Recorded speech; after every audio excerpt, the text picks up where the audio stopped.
little artists. Welcome back to Creative Kids Art, the fun place to learn, draw, and smile. Today, we're going to draw two cool shapes, a circle and an oval.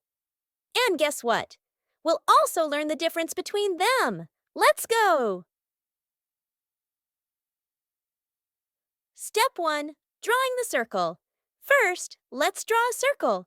Put your pencil on the paper and go around like you're drawing a big round wheel. Make sure it's the same all the way around. Yay! You drew a circle! Great job! Step 2. Drawing the oval. Now let's draw an oval. It's like a circle that's been stretched out, kind of like an egg or a balloon. Start at the top, go down and around. And back to the top.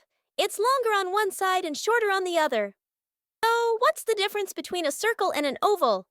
A circle is round and even on all sides. An oval is longer on one side, like a squished circle.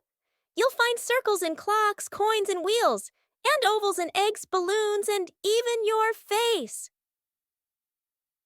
The color time. Use your favorite colors and have fun. Don't forget to like, subscribe,